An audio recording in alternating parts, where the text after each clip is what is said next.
ഓരോ തെറ്റും നമ്മളെ വലിയ അപകടങ്ങളിലേക്ക് നയിക്കും. അതിൽ വീണിട്ടായിരിക്കും നമ്മൾ എന്ത് ചെയ്യുക, ഞാനൊരു അപകടത്തിൽ പെട്ടല്ലോ എന്ന് ആലോചിക്കുക. ഒരുപക്ഷെ നമുക്ക് ചിന്തിക്കാൻ പോലും പറ്റാത്ത അപകടങ്ങളിലേക്ക് എത്തും. കാരണം നോ എന്ന് എഴുതി വെച്ച, പ്രവേശനമില്ല എന്ന് എഴുതി വെച്ച ഒരു സ്ഥലത്തെ നമ്മൾ പ്രവേശിച്ചാൽ എന്താ സംഭവിക്കുക? പണ്ട് മലമ്പുഴയിൽ പോയ ഒരാൾ, ഒരു ബാബു എന്ന് പറഞ്ഞ ഒരാൾ മലമ്പുഴ പോയി. അപ്പോൾ അവിടെ ട്രെക്കിങ്ങിന് വേണ്ടി മല കയറുമ്പോൾ ആ സമയത്ത് കയറാൻ പാടില്ല, അങ്ങോട്ടേക്ക് പോകാൻ പാടില്ല. പക്ഷേ അയാളൊക്കെ എന്ത് ചെയ്ത് ഒഴിവാക്കിയിട്ട് അയാൾ കയറി കഴിഞ്ഞ് കുറേ ട്രെക്കിങ് മുകളിലെത്തി കഴിഞ്ഞപ്പോൾ അയാൾ എന്താ വെച്ചാൽ അവിടുന്ന് വീണിട്ട് ഒരു പാറ ഇടുക്കിൽ 40 മണിക്കൂറാണ് അയാൾ നിൽക്കേണ്ടി വന്നത്. 40 മണിക്കൂർ വെള്ളവും ഭക്ഷണമൊന്നും ഇല്ലാതെ അയാൾ അതിൽ കുടുങ്ങി. പിന്നെ അവിടുന്ന് രക്ഷപ്പെടാൻ അയാൾ എന്ത് ചെയ്തു, പിന്നെ സൈന്യമൊക്കെ വന്ന് ലക്ഷക്കണക്കിന് രൂപ ചിലവാക്കിയിട്ടാണ് അയാൾ അതിന് കൊണ്ടുപോയത്.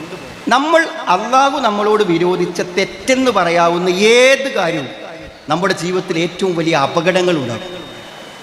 അതുകൊണ്ട് തെറ്റുകൾ സാരമില്ല എന്ന് വിചാരിച്ച് നമ്മൾ ചെയ്താൽ നമ്മൾ എത്തിപ്പെടുന്നത് വളരെ വലിയ അപകടമായിരിക്കും. നിങ്ങളോട് എനിക്ക് പറയാനുള്ളത്, നിങ്ങളിൽ സംഭവിക്കാവുന്ന ഏറ്റവും വലിയ തെറ്റ്, നിങ്ങളുടെ ജീവിതത്തിൻ്റെ എല്ലാ സന്തോഷവും ജീവിതം തന്നെ നശിപ്പിച്ച് കളയുന്ന തെറ്റ്, നിങ്ങളുടെ കൂടെ പഠിക്കുന്ന, നിങ്ങളറിയുന്ന കുടുംബത്തിലോ ബന്ധത്തിലോ കോളേജിലോ സ്കൂളിലോ ഉള്ള ഒരു ആൺകുട്ടിയുമായി നിങ്ങൾ ഉണ്ടാക്കുന്ന ഫ്രണ്ട്ഷിപ്പാണ്.